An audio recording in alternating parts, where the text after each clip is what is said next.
მთავარ ჭკვიანს თამაშობს განათლებით ეკონომისტი, მაგრამ პროფესიით ჟურნალისტი.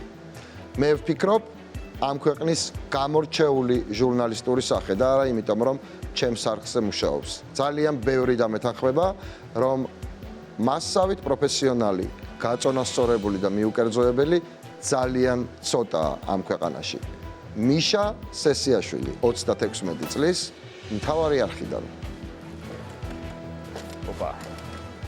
მიშა რაღაცა შეყავდა ეს 50,000-იანი ჩემოდანი და ნახოთ, შეიძლება კარგის ნიშანი. ხო არაფერი. რატომაც არა? ნახოთ. მიშა, რასადროდეს ჩიგა გამოცდილება? ბევრი წლების წინ იყო ესეთი დრო. კი, რატომ მოხვედი? რომ მოვიდო? არ გეშინი. არა, როგორ არ მეშინია, მაგრამ მაინც მოვედი, იმიტომ რომ მოვიდო. ნახოთ.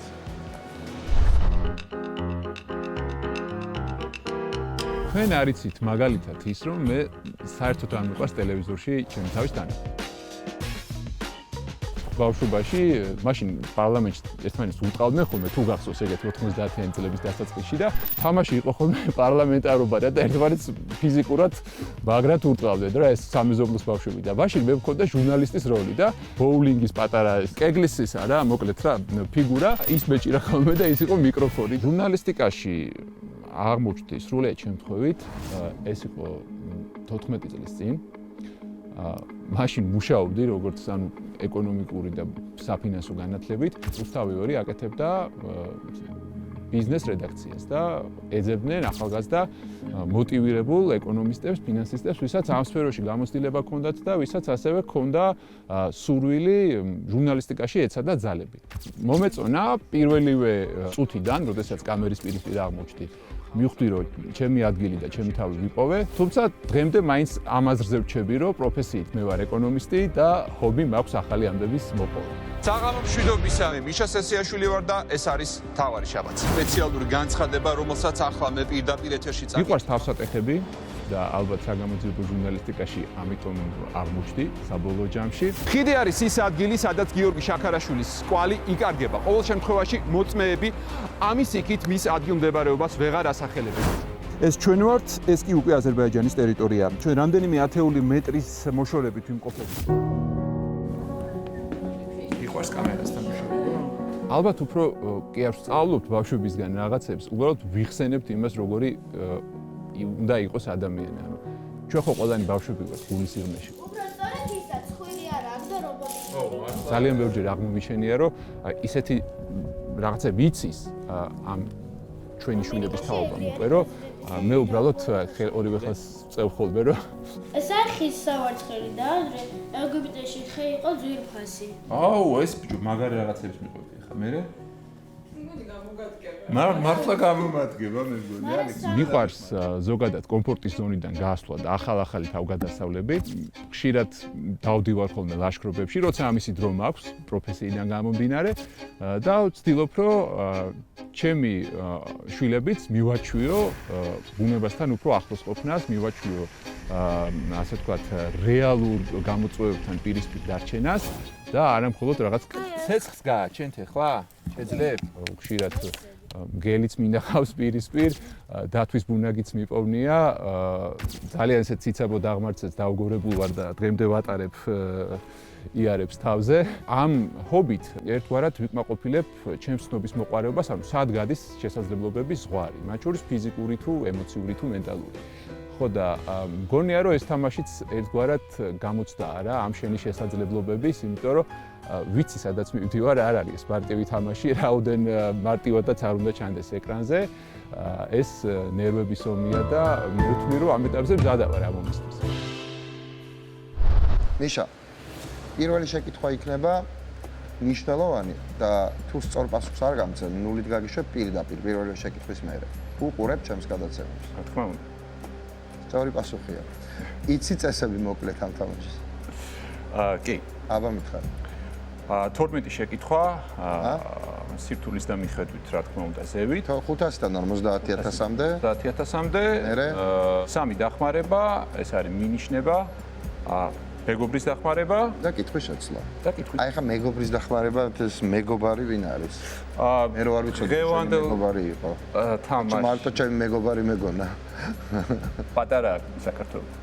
სოსო ბერიკაშვილი ჩემი მეგობარი, ასევე წლების განმავლობაში ერთად თამაშობდით ხოლმე არა მარტო განათლებით ეკონომისტი, არამედ დოქტორი. ხო, პროფესიითაც ეკონომისტი და დოქტორი, ახლა უკვე ეკონომიკის, თუმცა მე მგონი ერთი-ორჯერ ეკონომიკის დირექტორათაც გამოაცხადეს ვიღაცებმა და არ ვიცი, ვიღაცებმა. კი. სოსო, შენ აქ ნამყოფი ხარ, აი იმ სკამზე სადაც მიშაზის. როგორი იყო გახლდით. გამოცდილება როგორი იყო? როგორც ხშირად ხდება ხოლმე, ბევრად უფრო რთული იყო, ვიდრე ეკრანიდან ჩანს.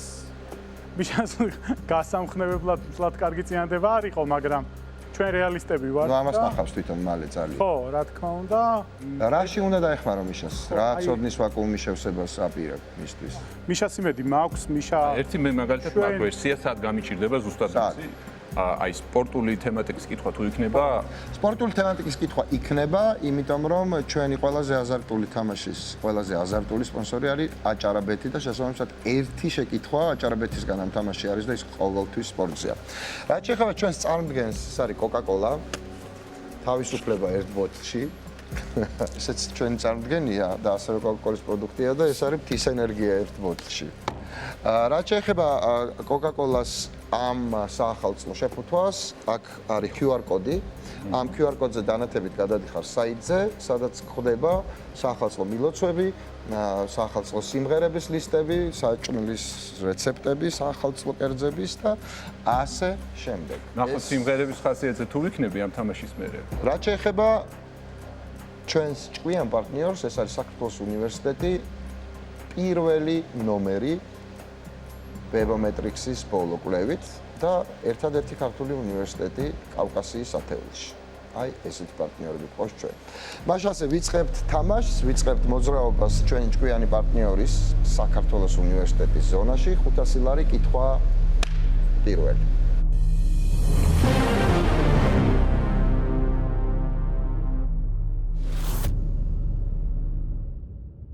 გადმოცემის თანახმად აღორძინების ხანის რომელი ფერმწერის მამამ გამოიგონა ახალი ტიპის მოსართავები? ბოტიჩელი, რაფაელი, გირლანდაიო, მიქელანჯელო, პარმიჯანინო. ახალი ტიპის მოსართავები. ახალი ტიპის მოსართავები. მოსართავები. გვარის მიხედვით ასოციაციურად გირლანდაიო ჩემი ვერსია. რა არის ამ თამაშის დევიზი, ხო არის შემთხვევით? მოტო, მოდი ასე ვთქვა. ყველაფრის ცოდნა შეუძლებელია, მაგრამ ყველაფრის გამოცნობა შესაძლებელი. პასუხი რა არის? შესაძლებელია. გირლანდაიო. C გირლანდაიო. C გირლანდაიო 500 ლარი, რა თქმა უნდა. შეკითხვა მეორე 1000 ლარი.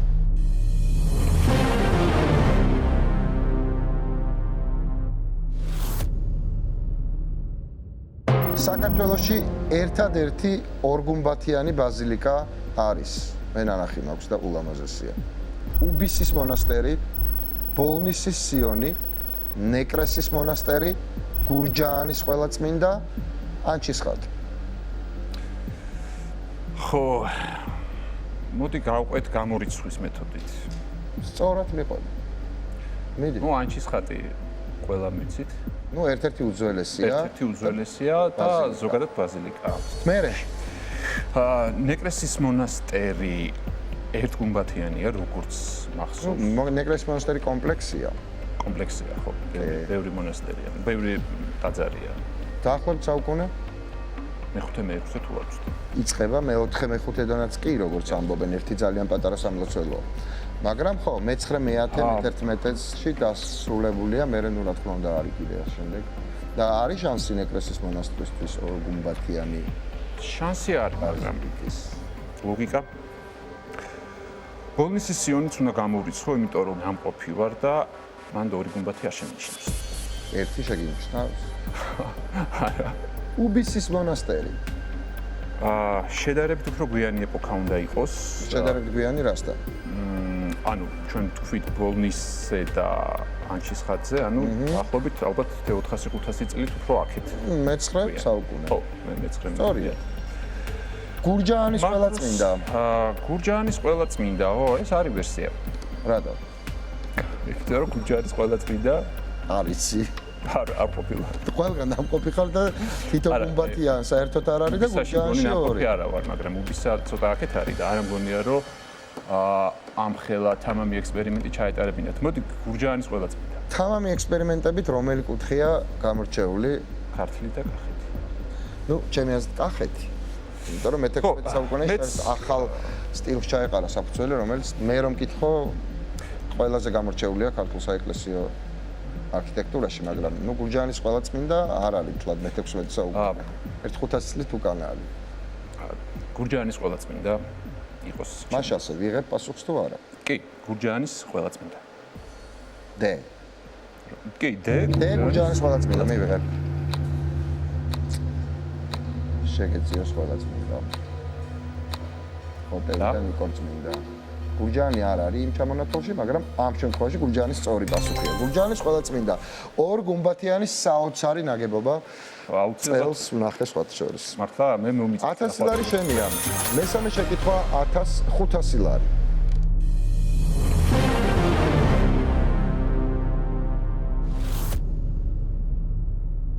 ჩამოთვლილი ლიტერატურული ნაწარმოებებიდან, რომელი შეიქმნა ყველაზე ადრე? გოეთეს ფაუსტი, რომეო და ჯულიეტა, გარგანტუა და პანტაგრუელი, დონ კიხოტი, ღვთაებრივი კომედია. ჯერ დავიწყოთ, მოდი, გოეთეს ფაუსტი. 18 საუკუნე. როცა ცხოვრობდა გოეთე. როცა ცხოვრობდა გოეთე. მერე, შემდეგი რომეო და ჯულიეტა. რომეო და ჯულიეტა მე-17 საუკუნე. გარგანტუა და პანტაგრუელი. არ მახსოვს. შექსპირამდეა თუ შექსპირის მერე რაბლე? რაბლე ფრანგული რომანის ფუძემდებელია. შექსპირამდეა. შექსპირამდე. ეხლა უნდა იმკითხავ როდის? რამდენი ხნით ადრე? წაკითხული არ გაქვს როგორც ხდება. არა. დონ კიხოტი. დონ კიხოტი და შექსპირი ერთ იგივე წელს გარდაიცვალნენ სხვაჩერს. ხო, მაგრამ შეიძლება რომელიმე უფრო რომელიმე სიკვდილის მერე დაწერა? არა. რომელიმე შეიქმნა, რომელი ადრე, ხო, ყველაზე ადრე. შეიძლება ერთი შეიქმნა წელს და ლოგიკა სწორია, მაგრამ მე უკვე გითხარი რომ გარგანტუა და პანტაგრუელი შექსპირზე ადრეა. შესაბამისად, სავარაუდოდ სერვანტესზეც უფრო ადრე. ღვთაებრივი კომედია. დანტე ალიგიერი და მე მგონი ამათ შორის ყველაზე უფრო თუ სწორად მახსოვს, მე-18 არის მე-18 მე-18 B არის მე-16 მე-17 C არის მე-16 საუკუნე, მოდი ესე ვთქვათ. დონ კიხოტი მე-17. ბოდიში რომეო და ჯულიეტაც ასე სადღაც მე-17-ია, რომეო და ჯულიეტაც. დარჩა გამოიცნო. ღვთაებრივი კომედია. ღვთაებრივი კომედია უფრო ადრეა თუ რაბლე? ღვთაებრივი კომედია. ღვთაებრივი კომედია რომელი გონია? მე-18, მე-19 თუ მე-20? როგორ იწყება ღვთაებრივი კომედია, არ გახსოვს? ამ ცხოვრების უსიერთყეში, ამ ცხოვრების ნახევარგზაზე და ასე შემდეგ. სხვათა შორის მაშინ დაადგინეს ამ ტექსტით, დაადგინეს რამდენი ხანი იყო საშუალო ხანგრძლივობა ცხოვრების იმ საუკუნეებში. ეს ტექსტი რო დაწერა, დანტე იყო დაახლოებით 35 წლის და ამიტომ დაადგინეს, რომ სადღაც 70 წლამდე ცხოვრობდნენ ადამიანები. რომელ წელს ხდებოდა დაახლოებით ეგეთი რაღაცეები? რაბლე თუ ალიგიერი? ალიგიერი. რომელი ჟანრი უფრო მოძრაობს შუა საუკუნეებში? რელიგიური. შინაარსია. ჟანრი, ფორმას გულისხმობ ამ შემთხვევაში. ეპიკური პოემები. პასუხი რა არის? ღვთაებრივი კომედია. ღვთაებრივი კომედია მიღებულია. მე-14 საუკუნე ღვთაებრივი კომედია. ახალი დროის პირველი, ასე ვთქვათ, მთავარი ნაწარმოები. ღვთაებრივი კომედია დანტე ალიგიერი სწორია. 1500 ლარი გააქვს. თამაშობთ 2000 ლარზე. ჩვენი ჭკვიანი პარტნიორის ზონაში ვაგრძელებთ მოგზაურობას საქართველოს უნივერსიტეტის ზონაში. მეოთხე შეკითხვა 2000 ლარი.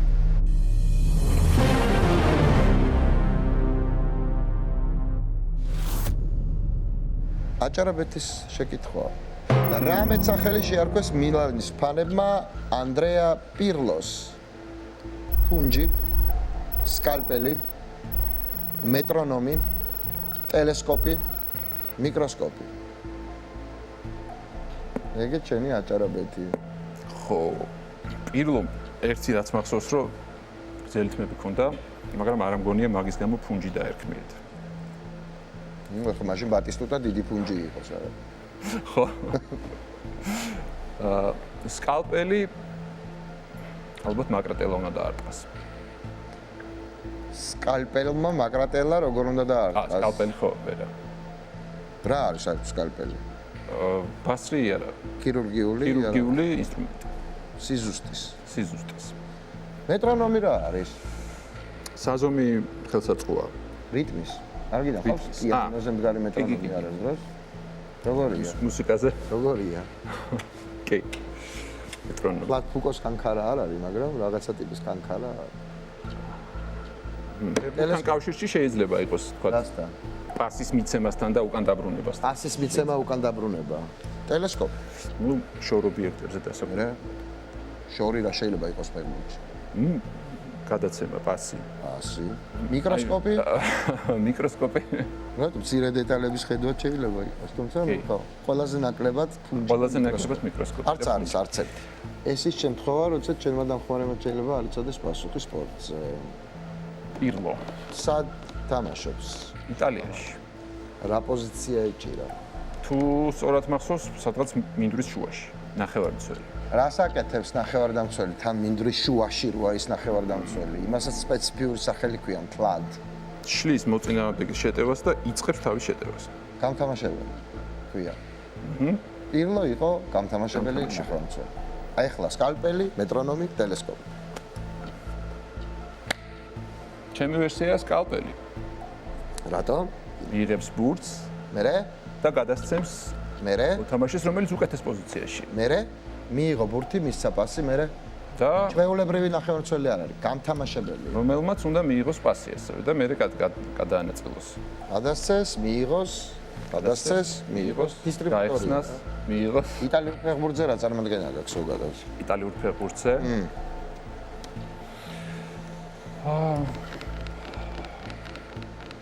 ჩაკეტილი უხეში ზალის მიერ. შორი პასები? შორი პასები ბრიტანული სტილი. გამთამაშებელი იტალიური ფეხბურთი მოედნის ცენტრი. სკალპელი. მაშებელი ვის სიმბოლოა რა ვთქვით? სუსტად სიზუსტის. სიზუსტე, მეტრონომი? რიტმის. როგორ მოყევი მეტრონომზე? შესაძლოა თამაშის რიტმზე თქო მიიღო, გადასცა, მიიღო, გადასცა. ტელესკოპი. შორ ობიექტებზე დასაკვირვებელი. ფეხბურთთან კავშირში შორი გადაცემისთვის. ტელესკოპი რო იცი ვიცი? კარგი. იტალიელი გამთამაშებელი, ცენტრალური გამთამაშებელი ნახევარმცველი ანდრეა პირლო არის სკალპელი, მეტრონომი თუ ტელესკოპი. მას შემდეგ რაც ჩვენ მოყევი. მოდი გავრისკავ სკალპელი. თუ სოსო. BCD თუ სოსო. მოდი სოსოს ვკითხო. მოგესალმებით სოსო. ხო არიცოდი შეკითხვაზე პასუხი პირველივე ჩამონათვალზე. სამწუხაროდ არ მახსოვდა ხო, უნდა გხსოვებოდა, მაგრამ არ მახსოვდა. აბა ეხლა რა გაგახსენდა? მეტრონომი არის ცალსახად რა, ცენტრია, მართლა ცენტრი, ოღონდ არა ნახევარმცველისთვის იმ შუაში. აქეთ იქით ამ გამთამაშებელია ანაწილებს მართავს პროცესს და რიტმი რა, ან მეტრონომია ცალსახად. გამოიხედე მიშა. უთიც აქვს. ყველაფერი ნათქვამი. რა ილაპარაკე მეტრონომზე? ანუ აქეთ უკვე შუაში მოყევით ხო? უბრალოდ უნდა აღგექვა რა, შუაში. არა, აღიქვა, უბრალოდ პასუხი არ გასცა. სკალპელზე გადავიდა, აღიქვა. ასთავარი მოყვა, გადასცა, გადმოსცა, გადასცა, გადმოსცა, გადასცა, გადმოსცა. ამას ამოვიღებ ახლა როგორ მოყევი, გადასცა, გადმოსცა. თან ასე აკეთებდი, გადასცა, გადმოსცა, გადასცა, გადმოსცა. ბოლო სკალპელი. მიშა ხელფას დაგაკლებ ეგეთი არალოგიკური დასკვნებისთვის. ანუ არა, დაძაბულია უბრალოდ. მეტრონომი. C მეტრონომი 2000 ლარი. 2500 ლარი მეხუთე შეკითხვა.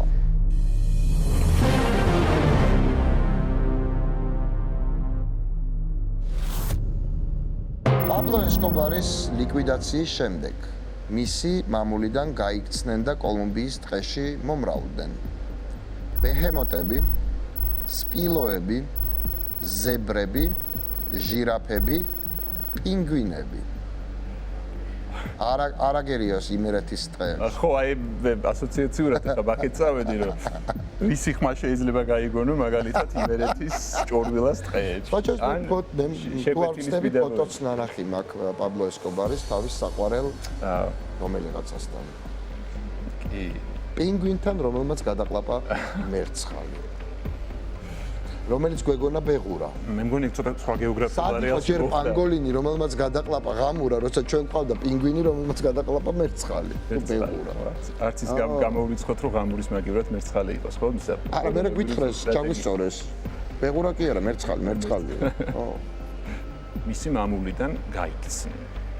ნუ გასაგებია პაბლო ესკობარი რაღაცა ეგზოტიკური ცხოველი, ბევრი სხვადასხვა შორის რატომღაც მაგრამ ცნობილი მე ასე მახსოვს რომ ცნობილი ფოტოა ესკობარის ცხოველთან. კი. რა შეიძლება თქვენახე კოლუმბიის ტყეში მომრავლდნენ. კოლუმბიის ტყეში ორგანული უნდა ყოფილიყო მათთვის სივრცე. სადაც თავს კარგად საინტერესო დასკვნა არის. კოლუმბიის ტყეებში რა ხდება? კოლუმბიის ტყეებში გაუვალი ჯუნგლები და გამავალი სუბტროპიკული კლიმატი. ჯუნგლები გაუვალია და გამავალი რა არის კოლუმბიის? გამავალი დინარეები. საერთოდ რა ხდება იქ?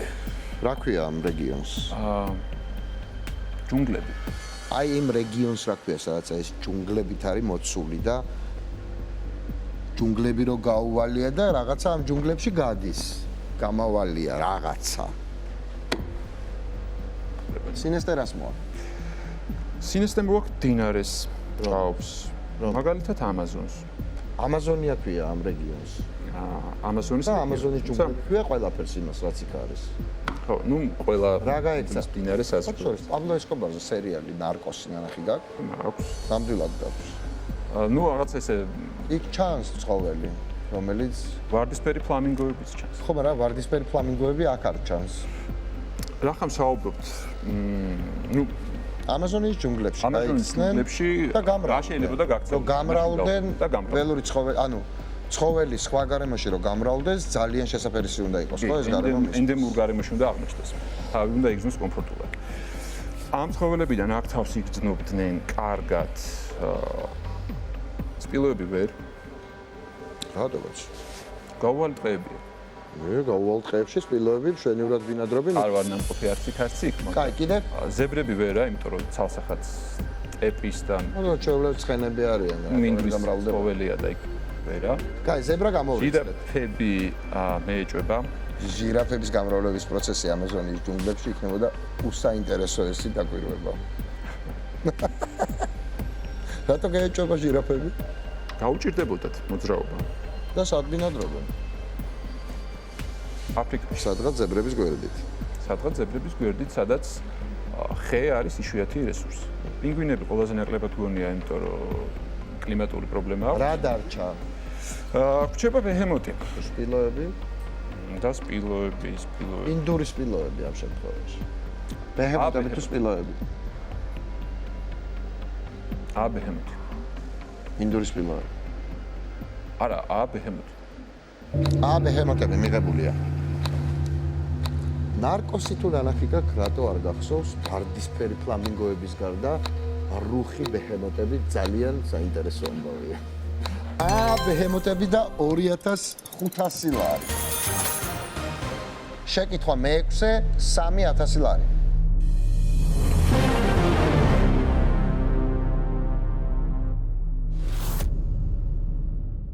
ვიდეო შეკითხვაა და მივტრიალდით.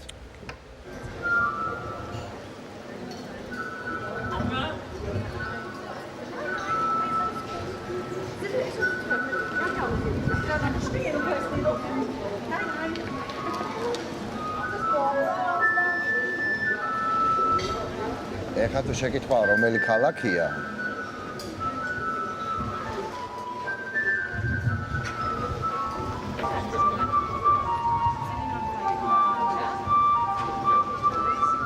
რა მრავალფეროვნებაა.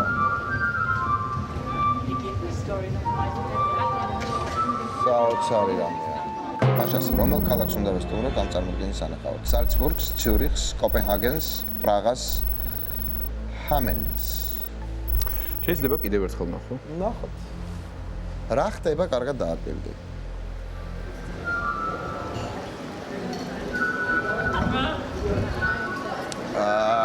რა ხდება, მითხარი, მომიყარე. სალამურზე ბიჭი და ბევრი ვირთხები ქვევით. მიყვებიან. უკრავს. აჰა. ხო არ გახსენდება რამე? სალამურზე დამკვრელ ბიჭს როგორ მიყვებიან ვირთხები. ეხლა სალამურზე დამკვრელი ჩვენს ეს იგივე ბიჭია, ოღონდ სხვანაირად გამოიყურება ცოტათი. და ცოტა გაავებული და გაბოროტებულია და ეხლა ვინ მიყვებიან? ბავშვები. მაშასე ისტორია არის შემდეგში. ბიჭი ჩავიდა ქალაქში, სადაც იყო ვირთხების შემოსევა. და სალამურის დაკვრვის მეშვეობით ვირთხები გაყვნენ მას და ჩავიდა თვითონ წყალში და ყველა ვირთხა დაახრჩა. ბედნიერმა და კმაყოფილმა ქალაქის მაცხოვრებლებმა გადააგდეს ეს ბიჭი და ფული არ გადაუხადეს ამაში. მივიდა მეორეჯერ უკვე დაღმაჯული და იგივე სალამურით წაასხა მთელი ქალაქის ბავშვები და ასევე დაახრჩა წყალში. ესეთია ეს სევდიანი ისტორია და ასევე ისტორია საკონტრაქტო სამართალზე. პაქტა sunt servanda არის ეს ისტორია. სხვანაირად თქვია ამ ისტორიას მესტვირე თუ მესტვირი ალბათ რომელიღაცა ამ ქალაქიდან. პაქტა sunt servanda, ანუ აქაური მესტვირე. კითხვის შეცვლა მინიშნება 2500 ლარი თუ მინდა. კაი, მოდი ასე ვთქვათ. რა იცი ზალცბურგზე? ავსტრია. მოცარტი. მეტი არც არაფერი. და სათხილამურო გართობა. კი ბატონო. ციურიხი. შვეიცარია, ბანკები, ბევრი ფული, ნეიტრალიტეტი. ცოტა ვირთხები. და ცოტა ვირთხები. კოპენჰაგენი. დანის დედაქალაქი. რა იცი კოპენჰაგენზე? საპორტო ქალაქი, ერთ-ერთი ასევე ყველაზე მდიდარი ქალაქი ევროპაში. კოპენჰაგენი. ძმები გრიმები. არა. სხვა ოპერიდან, იგივე ოპერიდან არის, ოღონდ არა კოპენჰაგენიდან. ანდერსენის გაფრები წაკითხული გაქვს? ბავშვობაში ოდესღაც. ბავშვობაში ოდესღაც აბა გუშინ წინარწმე არა მაქვს წაკითხული. და მესტვირეზე ზღაპარი გახსოვს ანდერსენის გაფრებიდან? არა. თუმცა თუ ეს კოპენჰაგენში მოხდა, მესტვირეზე ზღაპარი უნდა დაეწერა წესით ანდერსენს. რა თქმა უნდა. მაგრამ შეიძლება მოხდა პრაღაში. და პრაღაზე რა იცი სხვა შორის? აი ესეთ ლეგენდარული ტიპის მაცხოვრებელი პრაღაშიც იყო. გოლანი? რა გოლემი. ებრაული მითოლოგიის. ჰამელნი რა ქალაქია საერთოდ სად არის? ჰამელნი რას გვასწავლის? ჰამელნი გერმანული ქალაქია. მაგ ოპერიდან არიან ძმები გრიმები. მოცარტი, ბევრი ფული, ანდერსენი, გოლემი, ძმები გრიმები. ნახე რა დიდებული ხუთეულია. პასუხი ერთია. პასუხი ერთია კი. არა, არსებობს პასუხი ერთი, რომელიც ხუთია, მაგრამ ეს ის თამაში არ არის. ხო. ვერსია მაქვს, მაგრამ ალბათ მინიშნება უნდა გამოვიყენო. ვერსია რა გაქვს? კოპენჰაგენი. ანუ ანდერსენმა დაწერა და კოპენჰაგენელი მესტვირე. გახსოვს ეგეთი ანდერსენის გაფარი? არ მახსოვს. რა ზღაპრები გახსოვს ანდერსენის? არ ვიცი, ეხლა აღარაფერი აღარ მახსოვს. მან და არავის აღარაფერი აღარ ახსენდება. აი, ნახე საბრალო შენი მოყვანილი სტუმარი, რომელიც წარმოუდგენლად მაგარი მოთამაშეა, მაგრამ მან დრო დაჯდა არაფერი აღარ ახსოვს. იცი სამ კითხვაზე პასუხი მახსოვს. დარწმუნებული ვარ, რომ იცი სამ კითხვაზე. მახსოვს გამოცნობილი კითხვა მისი კაც. ამაზე გამოცნობილი კითხვა მისი. ახლა საერთოდ აბა ხა რა გინდა მაგაზე საგამოძიებო ჟურნალისტიკაზე შეკითხვებს ელოდი თუ? არა, უბრალოდ ახლა საერთოდ დამაბნია სოსო თქო ისეთი. რა ვქნა რომ მაქვს ვერსია, მაგრამ მაინც მინდა რომ არაბედი არ გწყალავს. რა ვერსია გაქვს, რა ვქნა რომ კოპენჰაგენი. ჰამელნერი მესტვირე რო იყოს და ძმები გრიმების დაწერილი იყოს, მაშინ ხო და სამივდივართ. მაგიტომაც მინდა მინიშნების გამოყენება. ორ შორის ფიქრობ თუ გოლემსაც შეიძლება და სტვირი ქონოდა და გაყოლოდნენ. ვირთხები. თიხის. ფეხები. თიხის ფეხებიან გოლემს კი. სწორი შენიშნა იყო, ნუ საუბრობთ თუ შეიძლება ბატონო სტუმარო. კარგით, რას ვირჩევ? მიშა, რას ირჩევ უფრო სწორად? დახმარება, მინიშნება. რომელი? მინიშნება. მინიშნება. ეს ქვემო საქსონიის ქალაქია. ცნობილი ქვემო საქსონური კოპენჰაგენი. ქალაქი. რომელია ქვემო საქსონური ქალაქი ჩამოთვლისაგან? ხო, ალბათ ჰამელნი. მაშ ასე, ქვემო საქსონიის ქალაქია. ჰამელნი. ჰამელნი მიღებულია. მიშა. აი რა მოყევი შენ თვითონ? კიდე მოგიყვე. სალცბურგზე რა იცი, მითხარი? ავსტრია და მოცარტი. ციურიხზე რა იცი, მიშა? შვეიცარია და ბევრი ფული. და კოპენჰაგენზე დანია და ანდერსენი. და პრაღაზე ჩეხეთი და გოლემი. და ჰამელნზე მეთქი ჰამელნზე არაფერი არ ვიცი. მითხარი, ჰამელი გერმანიაა და იქ ძმები-გრიმები იყვნენ. ჰამელი რა თქმა უნდა სწორი პასუხია და 3000 ლარი გაქვს. მიშა ბოლო შეკითხვა ამ ზონაში. და თუ მოიგებ, მე იქნებ უფრო თავისუფლად იგზნო თავი, იმიტომ რომ პირველი გარანტირებული თანხაა. მეშვიდე შეკითხვა 5000 ლარი. მაშ ასე.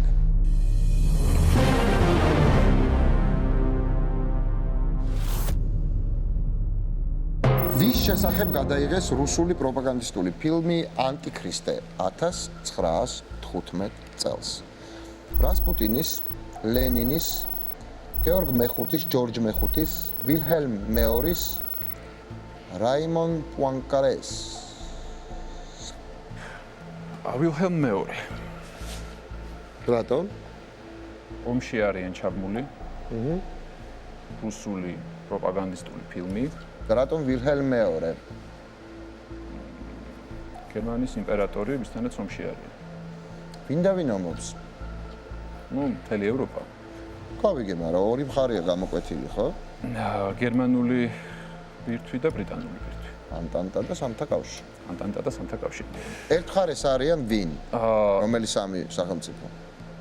ინგლისი, საფრანგეთი, რუსეთი. აკეთ? გერმანია, ავსტრია, უნგრეთის იმპერია და ნუ მათი სატელიტები რა. თურქეთი. ეს არის ანტანტა. ეს არის სამთა კავშირი. ეს არის სამთა კავშირი. რუსეთმა გადაიღო პროპაგანდისტული ფილმი. პროპაგანდისტული ფილმი ანტანტას ანტიქრისტე. თან ჯორჯ მეხუთე მგონი ათესავია საერთოდ ბიძაშვილია ცარის. ანტიქრისტე ბიძაშვილები. მართალია ვილჰელმის ბიძაშვილია თუ რაღაც გარე ბიძაშვილი, მაგრამ მაგრამ ყველა ერთმანეთის ბიძაშვილებია, სხვა შორის ხანოვერები არიან ყველა და ხანოვერი იყო ვიქტორია. სალამი. ევროპის ბებია, ეგრეთ წოდებული. დედოფალი ვიქტორია. აქ მე მგონი ლენინის გარდა ყველა ერთმანეთის ბიძაშვილია. ლენინი რასპუტინიც უკანონო შვილია ვიქტორიას რომელიღაც შვილიშვილის. ხუმრობ რა თქმა უნდა. ლენინი და რასპუტინიც შეიძლება იყოს ანტიქრისტეს დასახელების მიღმა, მაგრამ აი რუსული პროპაგანდისტული ფილმი ნუ ახლა ჯორჯ მეხუთე და რაიმონ პუანკარე გასაგებია ვინც არიან და რუსეთს მეკავშირეები არიან. მეკავშირეები არიან, არ ნუ ეს ცალსახად გამორიცხულია. თუ არის გარემტერზე ეს არის ვილჰელმ მეორე, თუ არის შიდა პრობლემაზე, რასპუტინი ან ლენინი. ნუ რასპუტინი ვინ იყო? სამეფო კართან დაახლოებული ავანტიურისტი, რომელთან დაკავშირებითაც ძალიან ბევრი მithმა-მოთქმა იყო. ამბობდნენ რომ მარტო მithმა-მოთქმა კი არა, ფაქტებითაც გამყარებული. ხვევნაკოცთან პლაშინტლოშიც იყო ამბობენ. ანუ რასპუტინი დაახლოებული პირი იყო, ხო? სამეფო ოჯახთან. მასზე პროპაგანდა ეს ნიკოლოზ მეორემ კი არ იცოდა რომ ხვევნაკოცნა იყო. მაგრამ აი ლენინი მაშინაც ლენინი იყო და სხვათა შორის მაშინაც ლენინი იყო, მაგრამ ლენინი როგორც მერე გაირკვა გერმანიის მიერ ფინანსდება. გერმანიის დაზვერვის მიერ ფინანსდება. შიდა ძირის გამოთხრის მიზნით. მას ასე გერმანელი ვილჰელმ მეორე თუ მის მიერ დაფინანსებული ლენინი. შიდა მტერი თუ გარე მტერი. ვის ეძღვნება 1915 წელს გადაღებული პროპაგანდისტული ფილმი ანტიქრისტე. ლენინი იყოს.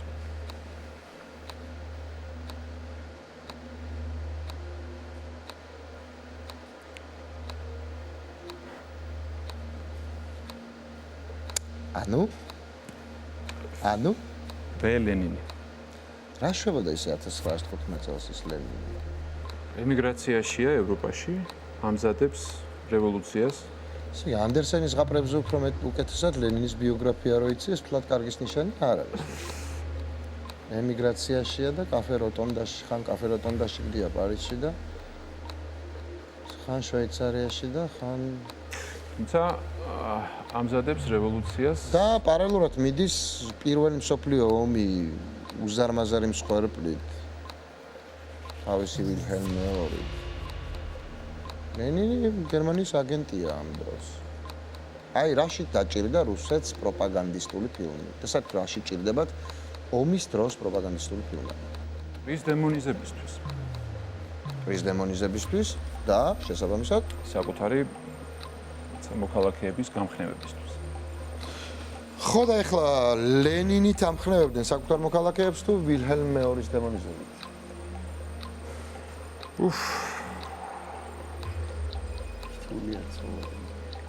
რთულია. რატომ ანტიქრისტე? ისიც ქრისტიანი მეფეა, თან ამის ბიძაშვილი. რუსეთია სამაგიეროდ ქრისტიანული სახელმწიფო ღრმად. და ლენინი პირდაპირ ხადაგებს რას? ათეიზმს, რომ რელიგია ხალხის ოპინია. 1915 წელს ეს უკვე ნათქვამი აქვს. მე მგონი კი, ლენინი თუ ვილჰელმ მეორე? ვილჰელმ მეორე. მივიღო? მესამეჯერ ამბობ უკვე ამ პასუხს. დე ვილჰელმ მეორე.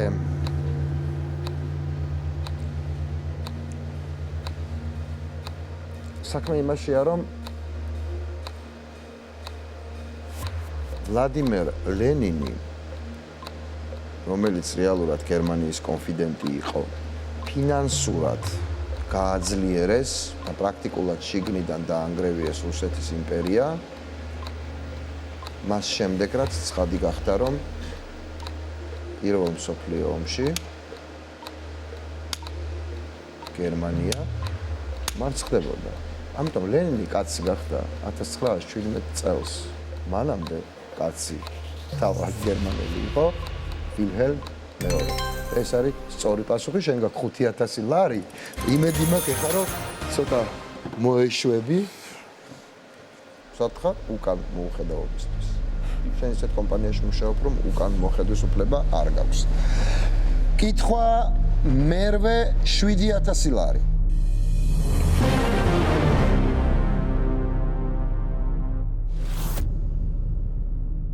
იტალიის რომელი ქალაქია დაძმობილებული ბათუმთან?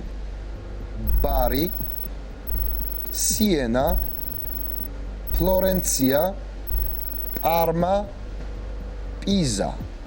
კათკათასტანი.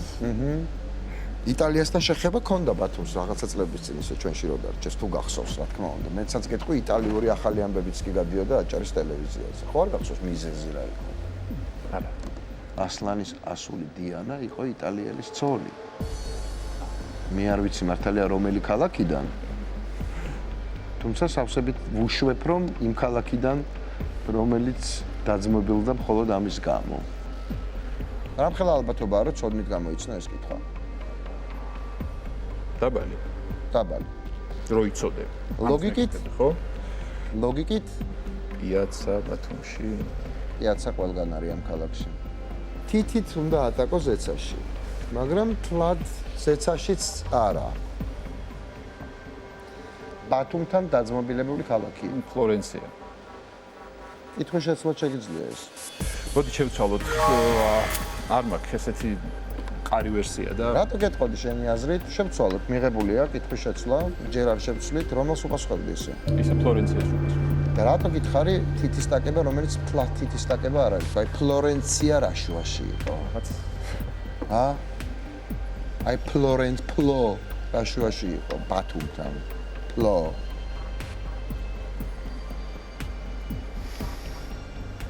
ნუ მინდა გითხრა რომ აქ საზღვო ქალაქიც თუ არ ვწდები ერთია და გეოგრაფიითაც შეიძლება და გამოცნობა. მაგრამ ბათუმთან დაძმობილებული ქალაქი არის ბარი. კითხვა შეიცვალა.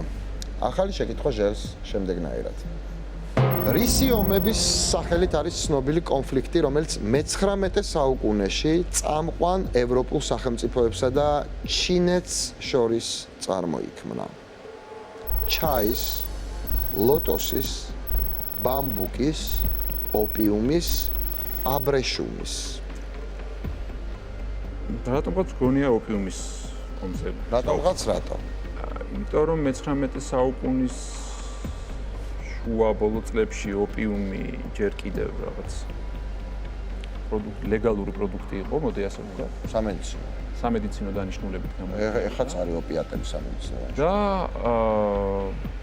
ოპიატებზე დამოკიდებულება როგორც პრობლემა ჩდება, აი პირველი მსოფლიო ომაც ითამაშა მაგაში ფაქტორი, მაგრამ და ყოფილიყო რაღაც, რაც იქნებოდა ევროპულ სახელმწიფოებს შორის და ჩინეთს შორის. ჩაისომი არ გონია. ჩაიზე რა გაგიგია დაახლოებით იმიტომ რომ მე-19 საუკუნეში რომელ ქალაქთან არის დაკავშირებული ჩაი? ბოსტონის ჩაის. აჰა. ლოტოსის ომები რა შეიძლება და დათმობოდა? ლოტოსის ომები არის. არა, არ ვიცი რა, რაზე შეიძლება იყოს? ყვავილებზე. ჰოლანდია და ჩინეთი რომ აჩხუბებდნენ ტიტებს და ლოტოსებს, როგორც მამლებს. ბამბუკის ომები. ბამბუკის გამო ომს არავინ არ დაიწყებდა. რა ვიცი, თუ ლოტოსის გამო დაიწყეს?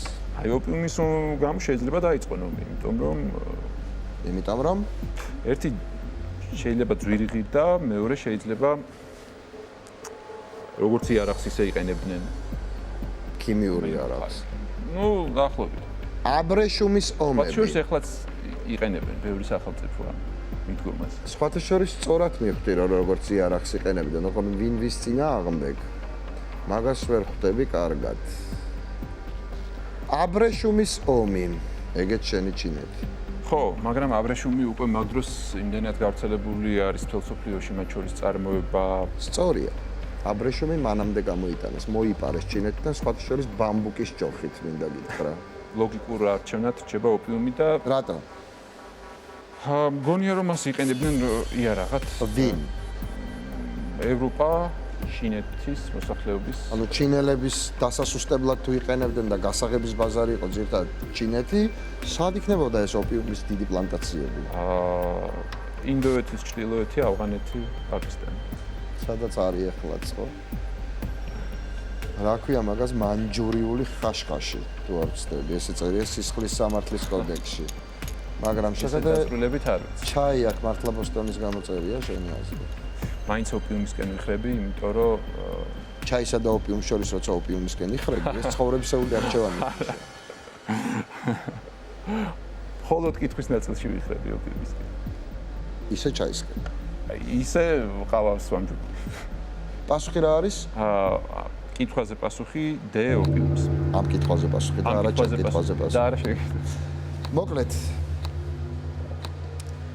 გამოშიგნულ იქნა ეს შეკითხვა სრულად სწორად.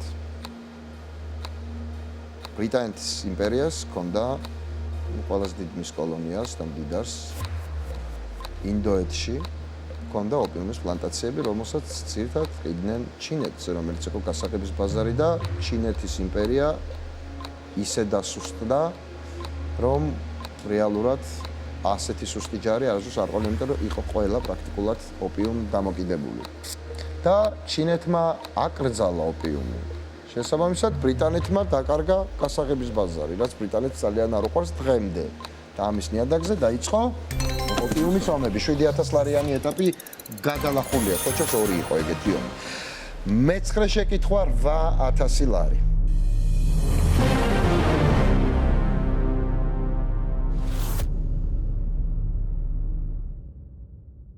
რომელ ხალხს ეძახიან ლურჯ ხალხს? ინდიგოთი შეღებილი ტრადიციული ტანისამოსის გამო. კეჩუას, ტუარეგებს, მასაის, ავღანელებს, აინებს. ვინ საიდან არის ეს ტომები? კეჩუა. გონი ლათინური ამერიკა.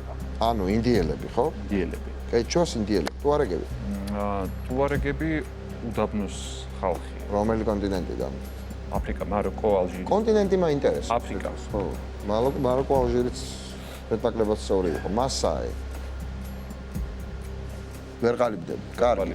ავღანელები, ნუ გასაგებია. ავღანელები. აინები, აზიიდან აინუ, ინდოჩინეთი.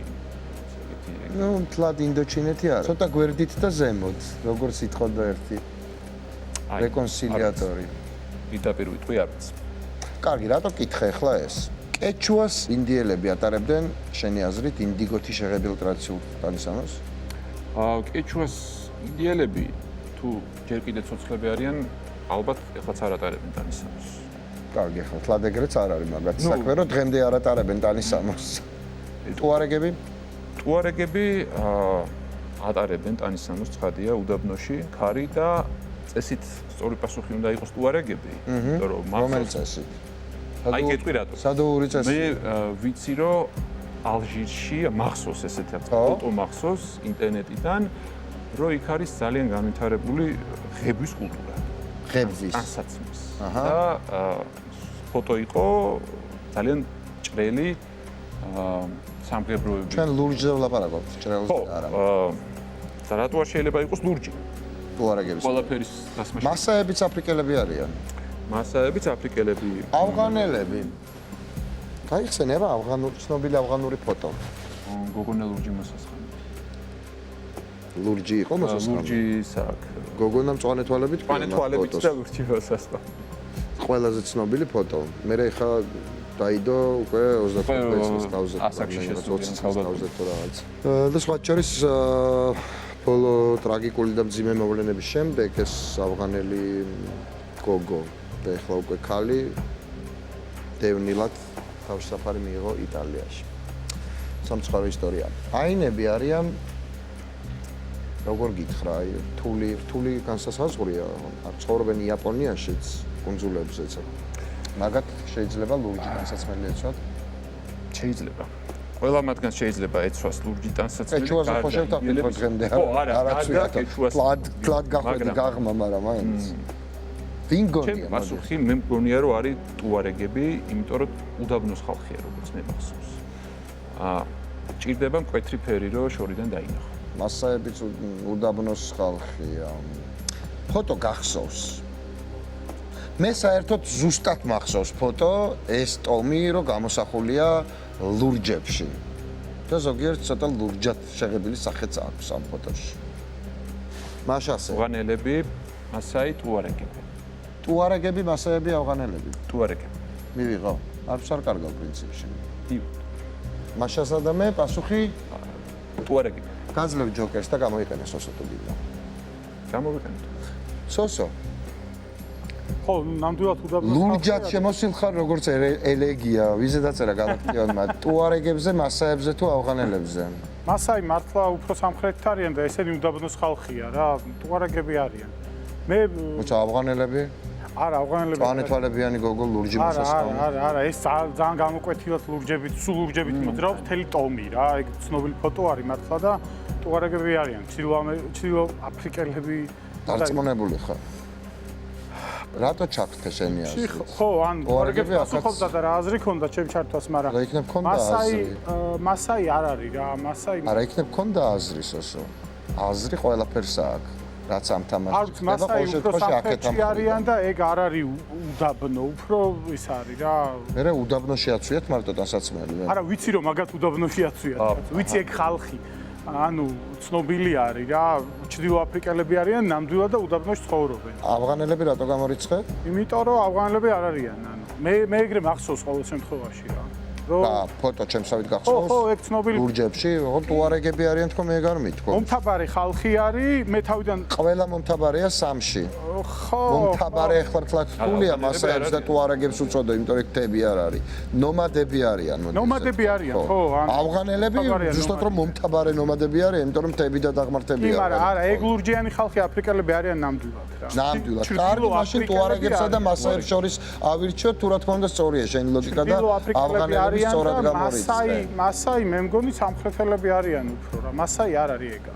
მარტივად რისთვის ჩაგდე? მოიფიქრეთ ორივე და პასუხი გამეცე. არ ვერ გეტყვი მართლა, ტუარეგებს პასუხობდი თავიდან და შეეძლო რომ ეპასუხებინა პირდაპირ და დაეფიქსირებინა, მაგრამ თავიდან ვილჰელმსაც პასუხობდი წეღან და იმაზეც გაწვალა და არ ვიცი. მეც მაგალითად თქვენ ფიქრობთ რომ ჩემი ცხოვრების მოტოა გამეორება ცოდნის დედა? პირველი წდიდან ტუარეგებს ვიტყოდი რა, იმიტომ რომ მან ცხოვრობენ ეგენი, მომთაბარეები არიან, ეგ ფოტოც ცნობილი არის, უდაბნოში რო დგანან ამ ლურჯებს, სულ ლურჯები აცვიათ რა. შასე ელაპარაკეთ. ლურჯები არიან. მასაი არ მახსოვს კარგად, მაგრამ ცოტა უფრო სამხრეთ არიან რა. ეგრე მახსოვს. მოდი არ ვცვლით იქა. მაგრამ რატო მოგცა დახმარება, ეგ უკვე ვეღარ მივხვდი, მართალი რომ გითხრა რა. ხანდახან უბრალოდ ინტუიციას უნდა მიყვება. უარეგებ. პასუხი?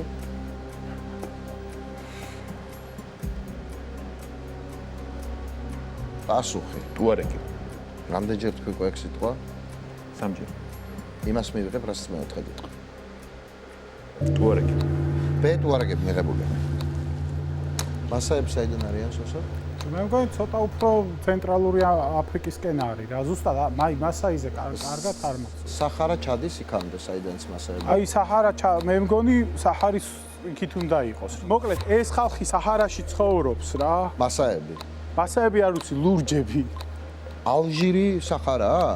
ესაზღვრება მაროკო, ალჟირი საჰარაა, ხო, აბა. მაროკო. კი, საიდან გახსოვდა ეს ფერადი ხალხი? ალჟირიდან თუ მაროკოდან? მაროკოში არის სურათი ხსად ბევრი. ხო, მაროკოში, ზღვისპირა მაღრიბში. და ეხლა უნდა მითხრა რომ მასაია ეს ხალხი? სოსო, კარგ დროს გაგახსენდა საჰარას ადამდე ჩადის. კარგ დროს გაგახსენდა, იმიტომ რომ შეიძლება სისულელე გერჩია. ტუარეგები არის სწორი პასუხი. 8000-იანი ეტაპი გადალახე მიშა ამასობაში.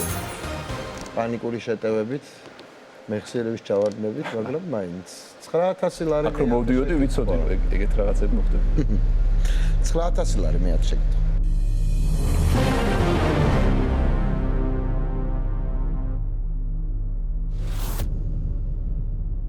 ტრადიციულად ვენეციური გონდოლის ძირითადი корпуსი 8 სხვადასხვა ხისგან მზადდება.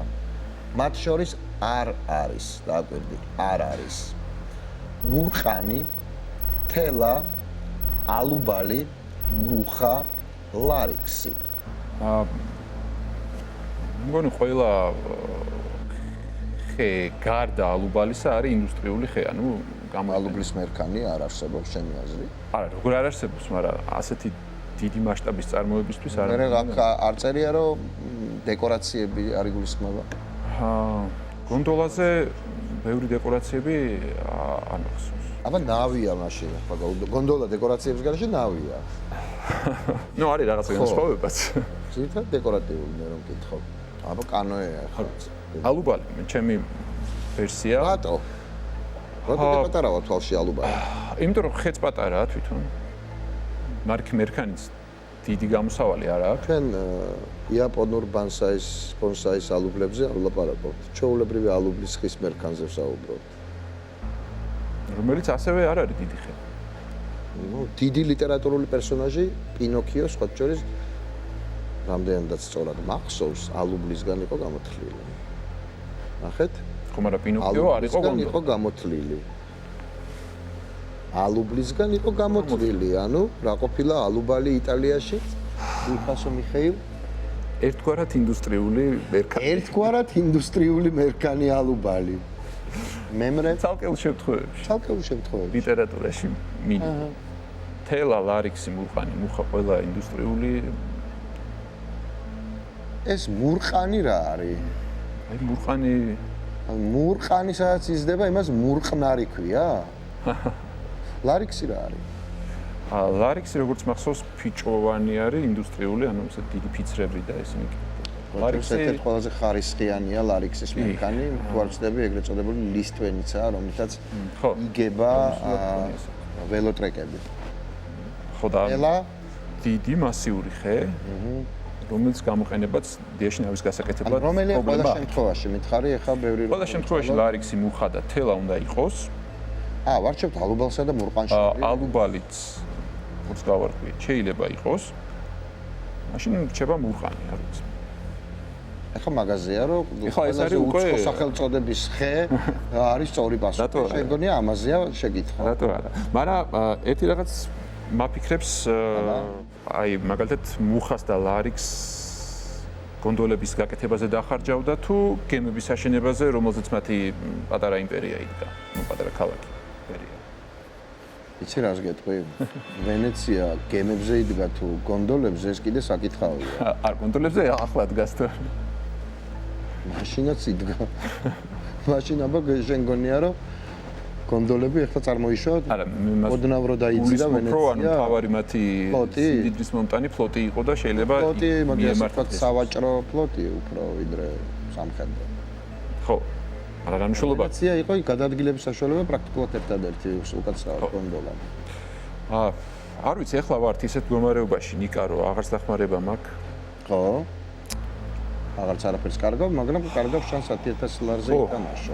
ხო, მაგ შანს კარგავ. პირდაპირ რო ვთქვა, არც ყარი ვერსია მაქვს.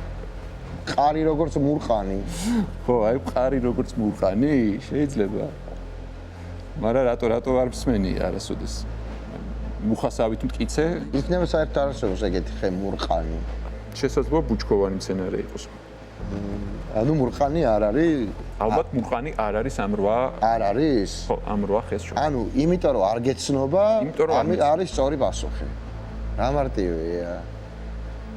კარგი, ერთი რამე შემიძლია გითხრა, რომ თელა მუხა ლარიქსი ნამდვილად არის და სწორია აბსოლუტურად, გასაგებია ისედაც რომ ეს ასე იქნება და მას ასე მურყანი თუ ალუბალი. მურყანი თუ ალუბალი. მურყანი, რომელსაც იმიტომ პასუხობ რომ ეგრე ქვია და არიცი, თუ ალუბალი, რომელსაც არ პასუხობ, იმიტომ რომ გითხარი რომ პინოკიო გააკეთეს ალუბლისგან, რომელიც როგორიაო ერთგვარი ინდუსტრიული დანიშნულებით.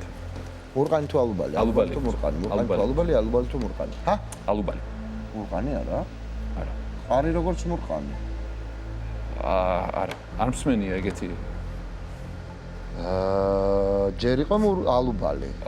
მერე იყო მურყანი. ალუბალი. ეხლა ისევ არის ალუბალი. ალუბალი. ისე მოვიდა დრო რომ მეოთხე იყოს და მურყანი.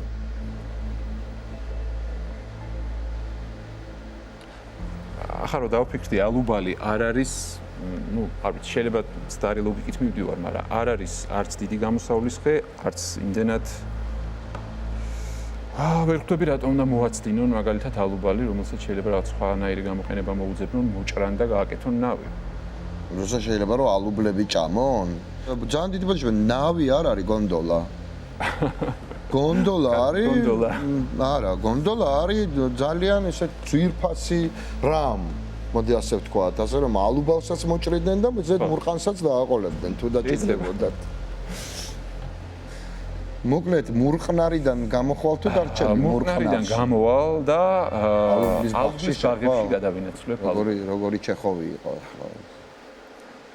ხო, ალუბალი. ჩეხოვი. ხო, ალუბალი.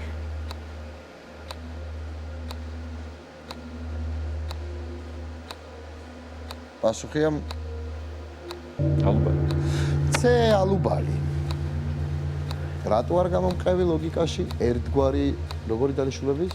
ერთგვარი ინდუსტრიული დანიშნულების. ხო და ჩემო ზვირფასო, ზუსტადაც რომ ერთგვარი ინდუსტრიული დანიშნულებისაა ალუბალი. აი მურყანზე გონდოლიერებისთვის არაფერია ცნობილი.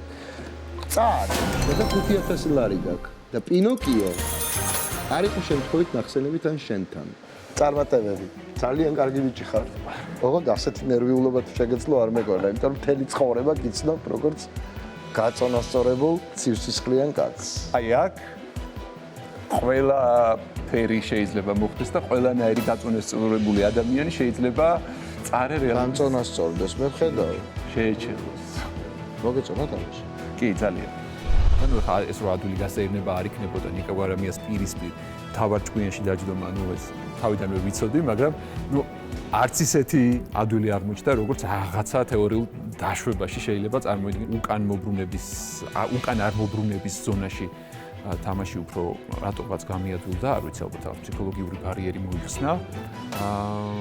რაღაცა კიდევ შეიძლებოდა დამატებით, მაგრამ კიდევ ერთხელ ვიტყვი, რომ აი ამ თამაში იმ სკამზე ჯდომა ნამდვილად ძალიან ძნელია, ჩემთვის ეს 2 შუაში ძალიან ძნელი იყო და ძალიან საბოლოო ჯამში კმაყოფილი ვარ დღევანდელი თამაში.